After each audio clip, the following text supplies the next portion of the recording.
Thank you so much to Quint for sponsoring today's video. Oh, hello, you stunningly gorgeous people of the internet. Welcome to this little corner that we talk about books. We talk about books.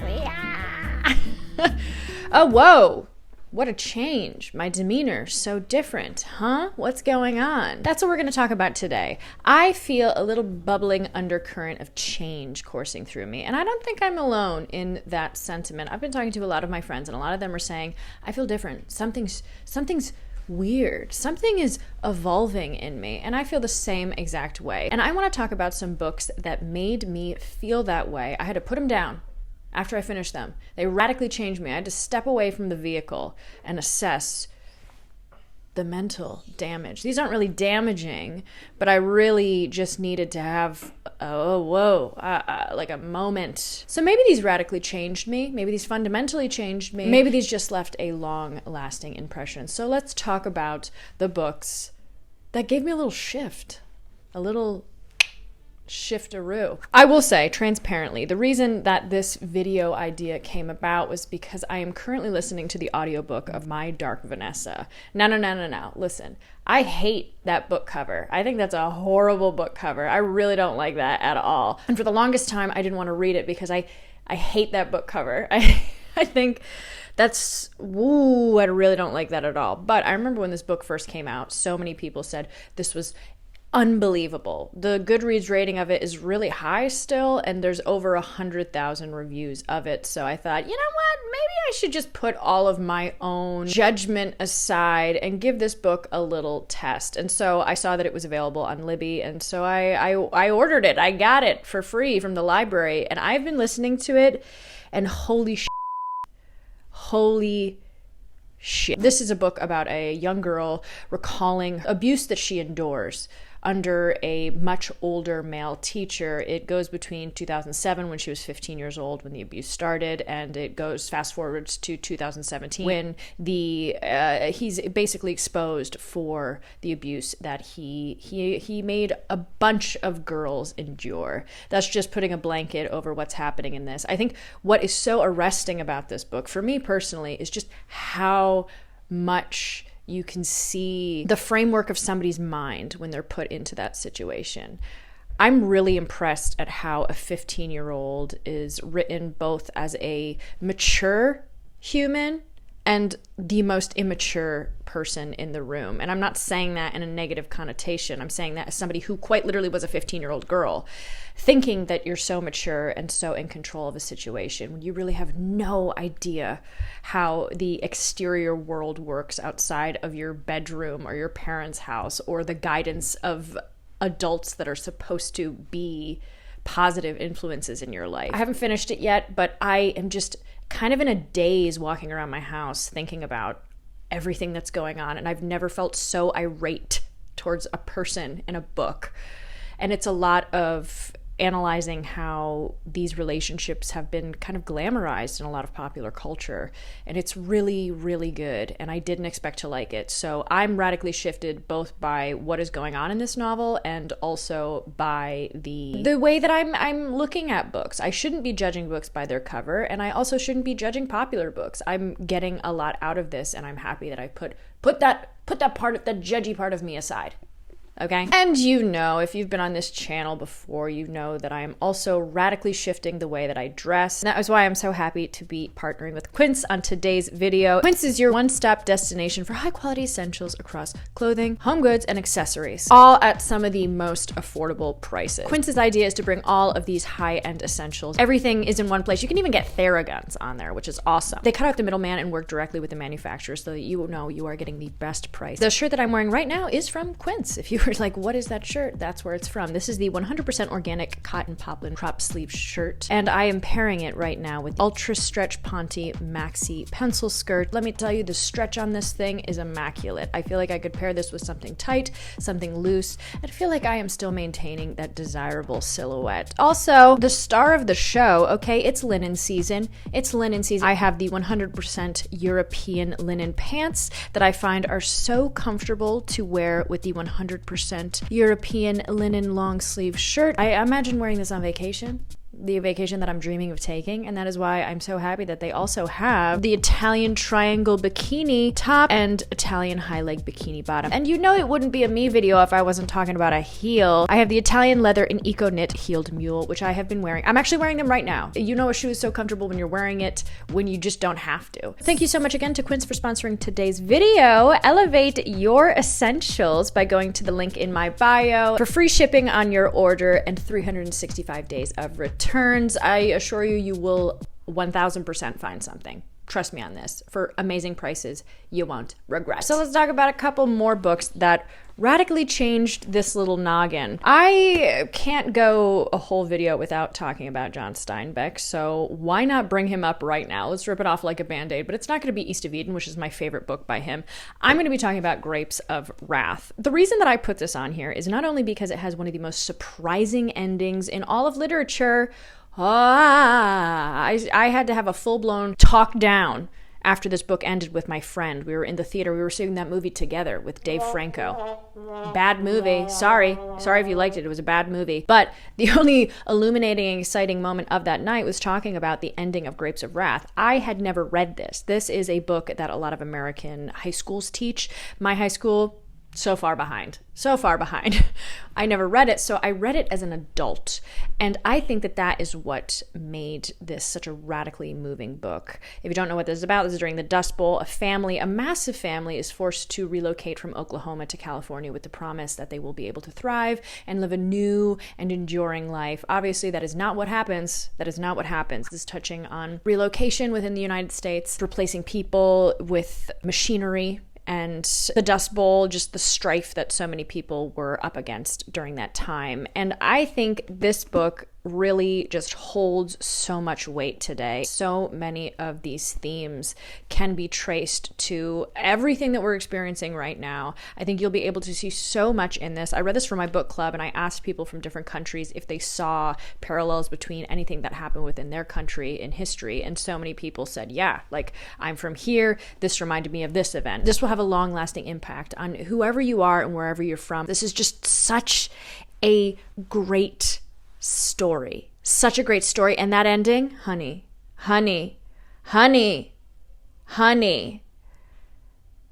Oh my God. Give me a moment. Great. Radically changed me. I think about it all the time. Every time I tell the ending of this to somebody, I start to tear up. I'm a fragile human. What can I say? All right. After that, we're going to totally shift, and we're going to talk about a fiction book that I've talked about on the channel before, but I read this 2 years ago. This was published in the 70s, I think. Or at least it takes place in the 70s. This is about a woman who kind of flits and bops around the Upper West Side, and she navigates life in these very strange circumstances, dating a lot of men. She's an artist, and her life is fluctuating between her exterior presentation of herself and her interior turmoil, and that is The Princess of 72nd Street by Elaine Crabb. Introduction by Melissa Broder, who is an awesome personality and amazing author who I respect her opinion. This book changed me because I saw so much of myself in this woman. I think, especially if you're a young person in New York City, I think New York City has so much value in showcasing how the trajectory of your time here is going to go, especially if you're a transplant. I'm a transplant. I've been here for 10 years, but I remember those initial years of me living here. It was just so much bumbling through and trying to understand the magnitude of this place. It is so tiny. Manhattan's 10 miles long, roughly, but just the magnitude and the weight of the people that you meet and the interactions that you have are just all consuming. And this is what that book feels like for me. She's going through manic episodes throughout this entire book, and it's all radicalized by her feeling like she's a princess, and she's kind of watering down the whole experience by taking on this new character that she's created, the Princess of 72nd Street. But I just saw so much of my experiences with this character, and I remember finishing this in the public library and just having to think for a minute, whoa, oh, that's crazy. This was written in the 70s, and I feel this person. And so that radically shifted me for a little bit of time. I'm going to talk about the book S by Slavenka Drakulic. Oh my God. This book changed me because it got me so invested in events that happened in my lifetime that I didn't know about. This is all about the Bosnian War. This is following a woman by the name of S, and she is forced into these camps, and she is recalling her experience, the horrific events that unfolded in these camps, the way that people were treated during the time of war. It's incredibly graphic. It's incredibly haunting. Certain parts, certain sentences of this, I don't think I'll ever forget. But it really made me do so much research on the Bosnian War, something historically I had no idea happened. And this changed me because I think I know so much. I think we can all learn something like this. We all think we know so much. We all think that we're the premier expert on so many things, but we really don't know our ass from a hole in the ground sometimes. There's so much going on in this world, and there's so much happening that we don't even have our finger remotely close to the pulse. I worked with a gentleman from Bosnia, and he was a refugee from the Bosnian War, and I wish that I had read this when I was working with him to have just much more of an engaged conversation. I knew that he was from Bosnia. I knew that he had left the country, but I didn't know why, when, or how. And I think that you can learn so much through fiction. You can learn so much through these books that are not necessarily the themes or the stories that you'd usually read. This was so impactful, and I think about it all the time. I remember having a conversation with my parents after this, and they said, "Oh yeah, no, we remember that in the news. We remember when the war was going on." Just was something I was never taught. And that's why you should read, because you learn so much. You learn so much. All right, let's get into some nonfiction. I think equally as compelling as fiction. This book that changed me so GD much, babe, is what I talk about when I talk about Running by Haruki Murakami. That book is probably like one of the most life-changing books. I really wanted to talk about this book because I just did a Q&A, and so many people asked me what's like the most important lesson that you ever learned from a book, and I put this on par with Wild by Cheryl Strayed, but I think really what I talk about when I talk about running, I think it's the closest to a self-help book I've probably ever read, and it's strange because it's coming from Haruki Murakami, who I'm not crazy about his nonfiction. I've also read his book about the gas attacks in Japan, another book that's very illuminating for something maybe you don't know about. I suggest if you're interested in that, but I wasn't crazy about it. But what I talk about when I talk about running was fantastic. And it's all just about how he created this pattern and this habit of running, and how it's channeled into his writing. It's channeled into all of these passions that he has, and it's just how you can kind of uncomplicate your brain and move forward and just continue to be positive and resilient in life when it really feels like you aren't at a time where you can do that. He picked up marathon running later in life, and he's just continued to excel at it. Your body might be getting older and you feel like you can't do that, and I just really love this. I don't know why this changed me so much. I remember the first time that I read it, I was working at a packaging plant in Oklahoma, and I put this audiobook on, and it just blew my mind. Blew my mind. You can do anything in this life, and that's awesome. And this is a great little thing. It's the only audiobook I've ever purchased, so I always have it ready on my phone if I need to listen to something. And then I want to talk about Empire of Pain by Patrick Radden Keefe. Oh, I wouldn't shut up about this book. This is all about the Sackler family and how they were basically the ones in charge of forcing opiates into the American healthcare system. This was so well researched. I've always liked Radden Keefe's books. I've read a couple of his books, and I think that they're really good, really great investigative journalism. This one takes the cake, though. This is so, oh my God, you just hate this family. You hate them.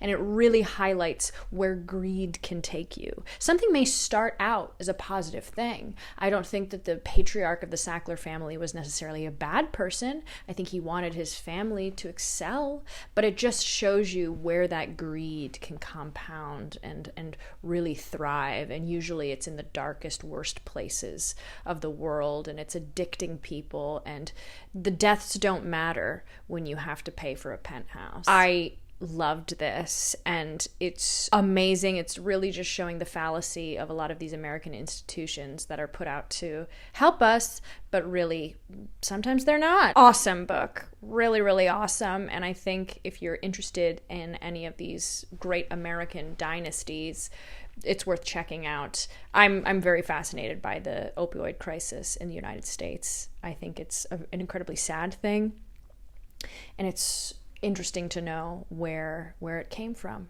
why it's here, and why it's so rampant. Really great. So let me shut up. We're on the last book. We're on the last book, Diva. We're on the last book, Diva. This is a book that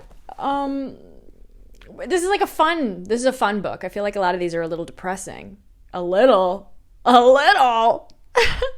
This is a fun book, and this is Theft by Finding by David Sedaris. I need to reread this. I love this. This is little diary excerpts from one of the best diarists in the world, I think. Diarrheaist. I saw David Sedaris do a reading live in New York City. I took one of my best friends for his birthday, Christmas thank you gift for being an all-around good guy. And we saw David Sedaris, and he is so lovely. We actually got to meet him, and he is such a lovely person. It really solidified how much somebody's personality can come through in their writing. He is the most charming person in these little tales. I think that this radically shifted me because it showed me that a lot of diary writing, I think people think they have to be so serious and they have to be so meditative and they really have to write with the intention of being published. Sorry, it's true. I think that's how we write in our diaries. At least I do. I'm performative performative journaling. But this just shows me that you can just have fun detailing observations and knowing that it might never get published. He started out as an artist. He started with the intention of, I think, becoming a sculptor. He had drug addiction, and he basically didn't find any sort of fame until his mid-30s. He was working as a Macy's Day elf. And that's awesome. That was his big break, was he was just writing about what he saw, the observations of day-to-day life, and kind of making a little critique on it, but also having a lot of fun with it. And I think what's great about David Sedaris is that he writes in a way that we can all laugh at ourselves with a medium that I think is intrinsically a little bit serious. I think journaling is a little bit serious. Diarrheaing, sting. Sorry, it's a bad joke. Can be a little bit serious, and he shows you that it doesn't have to be. This I loved. I read it in like a day. I mean, granted, it is quite big text, but this is awesome. And I love this, and I'm due to reread this at some point because it just makes me happy. It makes me happy, and that shifted me. And sometimes you need that in this world. There's also something in here. Did my friend leave something in here? What is this? Oh. Jesus, the only door to enter heaven. Anyway, guys, I hope you enjoyed this brief little video. I enjoyed making this. I can't wait to finish my Dark Vanessa. Let me know what books have radically changed you, because I know that there's some that after you finish them, you said, whoa. Am I better than everyone? Am I a new human? Yeah, books have that impact. That's why we read. I'm feeling a little goofy in this one. You guys are wonderful. You're fabulous. Thank you so much for being here. I will see you in the next one.